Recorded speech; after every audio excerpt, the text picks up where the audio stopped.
Max Nation! I'm Unger to the Max coming at you with today's episode of the Sports Room Talk Show. A salute to you.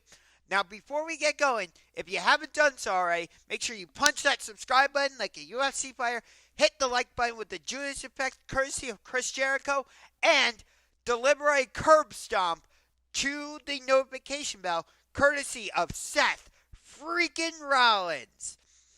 So, tonight is Game 1 of the Western Conference Semifinals as Anthony Davis and LeBron James get set to take on Klay Thompson, Steph Curry, and the Golden State Warriors. So how did we get here? Well, in the first round, the Lakers won the play-in tournament game against the Minnesota Timberwolves, which got them the number 7 seed, where they proceeded to take out the Memphis Grizzlies in 6 games. Quick side note, Memphis, I never believed in you as a championship contender. The Grizzlies are fake tough guys. All they do is talk, and they can't back it up. They can't. Yeah, John Morant is a star player. I'm personally not ready to call him a superstar, but has he made some big plays for the Grizzlies? Yes, but I don't know if he's the type of guy that can take the Grizzlies to a championship. I like Jaren Jackson. He's a very good complementary piece, but I don't fully trust him. Yes, he won Defensive Player of the Year. I'll give him credit, but still, I don't fully trust him. Desmond Bane, he makes a good complementary piece to John Morant in the backcourt. He's a decent shot maker, but again, he's very inconsistent. And don't even get me started with Dillon Brooks. I think he might have just talked his way out of the league. Literally, all the Grizzlies do is talk. And they can't back it up.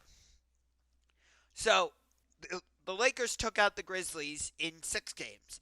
Meanwhile, the Golden State Warriors, the defending NBA champions, had to go all the way to a Game 7 before taking out the Sacramento Kings, the number 3 seed. Thanks in large part to Steph Curry going off for 50 freaking points in Game 7, which allowed the Warriors to win 120-100. So now we've arrived here at Game 1 at the Chase Center tonight. It's LeBron versus Steph. And it's weird that we're getting LeBron versus Steph not in the NBA Finals. Because if you remember, 2015 to 2018, when LeBron was with the Cavaliers, in the 2015 NBA Finals, it was Cavaliers versus Warriors. 2016 NBA Finals, Cavaliers versus Warriors. 2017 NBA Finals, Cavaliers versus Warriors. 2018 NBA Finals, Cavaliers versus Warriors.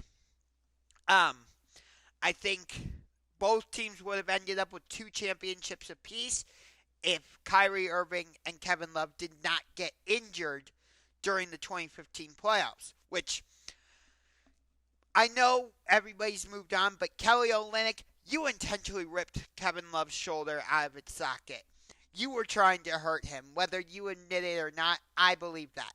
But anyway, all that aside, so I actually, even though the Warriors are at home, and I believe the Warriors are favored, I'll look right now though.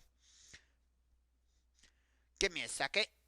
Let me pull it up on my ESPN app here. Yes, the Warriors are a 4.5 point favorite. So despite that, I actually would give the advantage to the Los Angeles Lakers.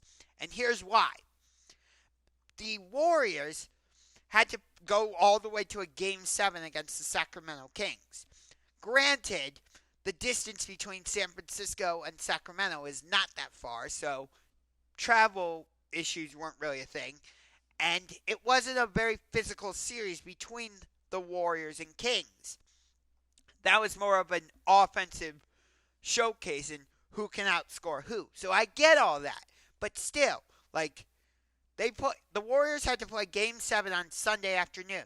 So they've only had basically yesterday to get ready for LeBron, Anthony Davis, D'Angelo Russell, Rui Hachimura, Austin Reeves, um, Jared Vanderbilt, and some of the other guys that are on the Lakers that can give you something offensively and defensively. Um, Jared Vanderbilt. There's another guy. But anyway, my point is, even though the Warriors are a veteran team and they have that championship pedigree to them because they've won what four championships. 2015, 2017, 2018, and 2022. So, if you don't think the Warriors are a dynasty, there's something wrong with you. They are for sure a dynasty. I would say they're one of the greatest dynasties in NBA history. I did not say they are the greatest dynasty. I said the Warriors are one of the greatest dynasties in NBA history. Personally, I would put the San Antonio Spurs dynasty above them.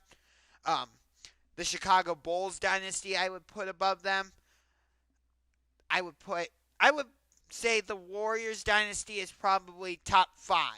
I would have the Spurs dynasty ahead of them. I would put the Bulls dynasty ahead of them. And I would put the Lakers dynasty ahead of them.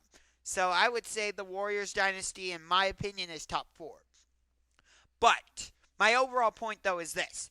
Despite the Warriors, being this veteran team and having all this championship pedigree and history, I still think that they are not mentally there to play Game 1 tonight.